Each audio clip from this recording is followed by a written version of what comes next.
మంత్రులు ఘోరంగా విఫలమైందని చెప్పి ప్రజలు మాట్లాడుకుంటున్నారు. నేననే మాట కాదు ఇది, ఆ జిల్లాకు సంబంధించినటువంటి ప్రజలు అంటున్నారు. ముఖ్యమంత్రి గారు చాలా గొప్పగా చెప్తున్నారు, తిట్టినా చేసినా ప్రజలు మా వాళ్ళే, మాకే ఓట్లేసి మా ప్రభుత్వాన్ని గెలిపించినారు. కానీ వాళ్ళు ఏం తిడుతున్నారో, నవరంధ్రాలలో ఏమేం పోస్తున్నారో ఒకసారి చూసుకోండి ముఖ్యమంత్రి గారు, మీరు మీ మంత్రులు. వాళ్ళు వాడే భాష ఏంది, వాళ్ళ ఆక్రమణ ఏంది, వాళ్ళ మనోభావాలు ఏంది. ఖమ్మం జిల్లా ప్రజలు వరద బారిన పడేటువంటి ప్రజల యొక్క ఆర్తనాదాలు వినండి, ఒకసారి అర్థమవుతుంది. మీకు ముందు చూపు లేదు, ప్రజల్ని కాపాడాలనేటువంటి ఒక మానసిక దృఢచిత్తం లేదు. ముందు చూపు ఉంటే ముందు పోయి ఉరుకులాడుకుంటూ పోయి తర్వాత ప్రధానమంత్రి రమ్మని అడుగుతారు ఎవరైనా. పరిస్థితిని చూసి బేరీజు వేసి ఈ నష్టం ఉంది మీరు రాండి అని విన్నవిస్తారు. ఈయన ఈ నుంచి కదలకుండానే ప్రధానమంత్రి గారు రావాలని కోరుతారు. ఇదేం విచిత్రం నాకు అర్థం కాదు. సరే ఆయన వస్తారా రారా, ఆయన కోరితే అది వేరే సంగతి, సాయం చేస్తారా లేదా వేరే సంగతి, అది ఇంకో సబ్జెక్టు. వీళ్ళ వైఖరి ఎట్లా ఉందని చెప్పడానికి. ప్రభుత్వం నుంచి ఏ కలయిక లేదు, ఆకారాలు పెట్టినా, ఆర్తనాదాలు చేసినా, గగ్గోలు పెట్టినా, ఏడ్చినా ఎవడు కాపాడే రాలేడని చెప్పి ప్రజలు స్థైర్యం కోల్పోతున్నటువంటి తరుణంలో పాపం పరాయి రాష్ట్రం నుంచి బతుకు తెరువుకు వచ్చినటువంటి జేసీబీ ఆపరేటర్ సుభాన్ ఎక్కడి నుంచో తెలంగాణలో బతకనికి వచ్చినటువంటి ఒక రోజువారీ కూలి ధైర్యం చేసి పోతే నేను ఒకటి పోతా, వస్తే 10 తిరిగి వస్తామని ధైర్యం చేసి నిజమైనటువంటి హీరోగా నిలబడ్డాడు. 3 మంత్రులు జీరోలైనారు. ఇది నేను చెప్పే మాట కాదు, ఖమ్మం జిల్లా ప్రజలు చెప్తున్నారు. సిగ్గుపడాలి. మేము ఆరోపించడం కాదు కదా, ప్రజలంటున్న మాట మేము గుర్తు చేస్తున్నాం. ఇలా సుభాన్ హీరో అయిండు, ప్రజలు జేజేలు పలుకుతున్నారు. ఈ 3 మంత్రులు విఫలమైనారు. ఇక వాళ్ళు ప్రజలు వాడిన భాష నేను మళ్ళీ ఉచ్చరించలేను, సంస్కారం కాదు, అది పద్ధతి కాదు.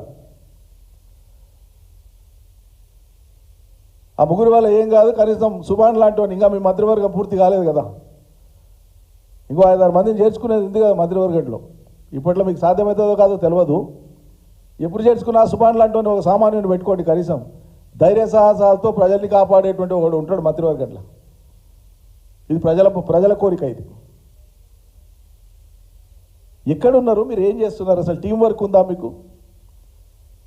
ఈ విషయమే కాదు, ఏ విషయంలోనైనా టీం వర్క్ ఉందా?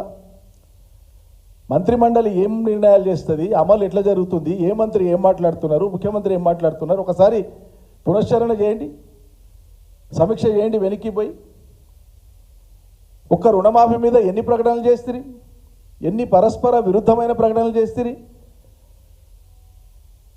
15 డిసెంబర్ కల్లా అయ్యి తీరుతుంది, ఇంత పొడుగు మాట్లాడుతుంది. ఓకే, కాలేదు, చేయలేదు, వీలు కాలేదు, సాంకేతికంగా సాధ్యం కాలేదని ఉత్తమ్ కుమార్ రెడ్డి గారు 18,000 కోట్లు మేము మంజూరు చేసినాం, కానీ రైతులకు చేరింది కేవలం 7,500 కోట్లు అని బట్టి గారు ఇంకొక 12,000 కోట్లు వేస్తే ప్రజలకు చేరుతాయని రెవెన్యూ మంత్రి పొంగులేటి శ్రీనివాసరెడ్డి గారు, మీ మంత్రులే కదా మాట్లాడింది. మీ ప్రభుత్వానికి ఒక దిశానిర్దేశం ఉందా? ఒక మాట ప్రజలకు చెప్పేటప్పుడు ఏం చెప్పాలి, ఎట్లా చెప్పాలి, ఏ మాట కట్టుబడి ఉండాలనేటువంటి నియమం ఉండదా? అంటే దీని వెనుక మనకు అర్థమయ్యేది ఏంటంటే, సరే కారణాంతరాలు ఏమైనా సరే అధికారంలోకి మీరు వచ్చింది, రానైతే వచ్చిండ్రు, కానీ ఆ ముఖ్యమంత్రి సీటు మీద కూర్చున్నటువంటి వ్యక్తి పట్ల మిగతా మంత్రులకు ఎవరు కూడా ఈయనేదో మా లీడరు మేము అంతా కూడా ఈయన చెప్పినట్లు వినాలనే భావన ఎవరికి ఉన్నట్లు కనిపిస్తలేదు. అది వాళ్ళ అంతర్గత వ్యవహారం. కానీ ప్రజలకు ఆపద వచ్చినప్పుడు కనిపిస్తున్నది ఏంది, మీది ఒక టీం వర్క్ లేదనేది కనిపిస్తూ ఉంది, స్పష్టంగా కనిపిస్తుంది. మీకే టీం వర్క్ లేకపోతే మీరు అధికార యంత్రాంగానికి ఏం దిశానిర్దేశం చేస్తారు? అధికారాన్ని పెట్టుకొని విపక్ష నేతల్ని తిట్టడానికి అధికారుల సమావేశం పెట్టుకునేది మీరు ఏం సంకేతం ఇస్తారు? మీరు ప్రజలకు ఏం దిశానిర్దేశం చేస్తారు? హెలికాప్టర్లా లేదని ఏడుస్తారా? నాకు అర్థం కాదు. పెళ్ళిళ్ళు పేరంటాల కొనికి హెలికాప్టర్లు వాడుకోనికి వస్తుంది. ఎన్నికలప్పుడు 5, 6, 4 ఎన్ని వీలైతే అన్ని హెలికాప్టర్లు వాడుకోనికి వస్తుంది.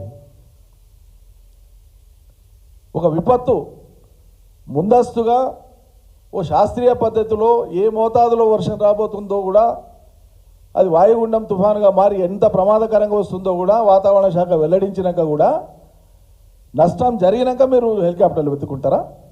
ఇదేనా మీకున్న ముందు చూపు? ఇది మీ అసమర్థతకు తార్కాణం కాదా?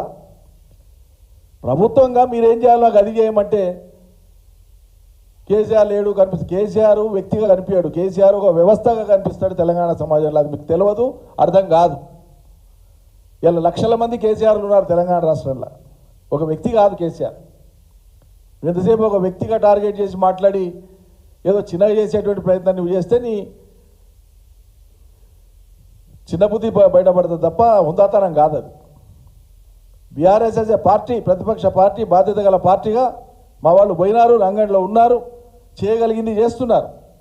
ఒకరోజు పోయి రాలే, అక్కడ ఉన్న మా శ్రేణులు ఉన్నారు, మొత్తం ప్రజలతో ఉన్నారు. ప్రజలే మాట్లాడుతుండ్రు కదా, మా పువ్వాడ గారు భోజనం పంపించినారు, మా పువ్వాడ గారు ఇది పంపించినారు, బీఆర్ఎస్ నాయకులు ఇది పంపించారు, ప్రజలు చెప్తున్నారు. That is KCR. ప్రజలకు ఏం జరిగింది, ఏం జరగాలి, ఎక్కడ ప్రజలకు కనిపించేది కేసీఆర్. వాళ్ళు జరిగిన మేల్లో కనిపిస్తాడు. తెలంగాణ అభివృద్ధిలో కేసీఆర్ ఉంటాడు. నువ్వు ఏది తీసుకుంటే దాంట్లో కేసీఆర్ ఉంటాడు. ఒక విత్తనంలో కేసీఆర్ ఉంటాడు, ఒక పంటలో కేసీఆర్ ఉంటాడు, ఒక నీళ్ళలో కేసీఆర్ ఉంటాడు, ఒక మంచినీళ్ళలో కేసీఆర్ ఉంటాడు. ఈ రాష్ట్రం భారతదేశంలో నంబర్ 1 స్థానానికి ఎదిగినటువంటి ఆ పునాదులలో కేసీఆర్ కనిపిస్తాడు, ఆ అభివృద్ధిలో కేసీఆర్ కనిపిస్తాడు. చిల్లర మల్లర మాటలతో ఏడున్నాడు, ఆడబడుకుండు, ఈడబడికి గిదా మాట్లాడేది. నువ్వు చేయాల్సిన పని ఏదో చేయమంటే చేయకుండా.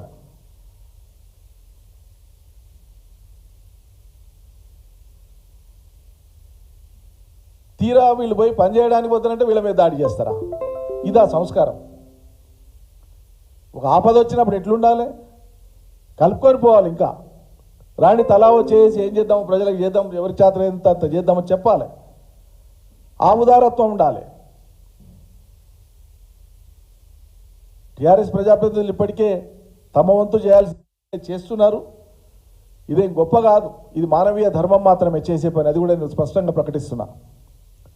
కొంతమంది విరాళమని, దాతాలని, దాతృత్వం అని మాట్లాడుతున్నది ఆ భాష సరైనది కాదని కూడా నేను మనవి చేస్తున్నా. వాళ్ళు వెరిఫై చేసుకోవాలి. ఇది మన కర్తవ్యం అండి. నాగరిక సమాజంలో సాటి మనుషులకు ఒక ఆపద వస్తే వాళ్ళకు తోడుగా ఉండడం మన కర్తవ్యం. అంత చేయండి. ఒక పూట భోజనం పెట్టగలిగే వాళ్ళు భోజనం పెట్టండి, ఒక పూట ఆశ్రయం ఇచ్చే వాళ్ళు ఆశ్రయం ఇవ్వండి, ఒక దుప్పటి ఇచ్చే వాళ్ళు దుప్పటి ఇవ్వండి, బట్టలు ఇచ్చే వాళ్ళు బట్టలు ఇవ్వండి.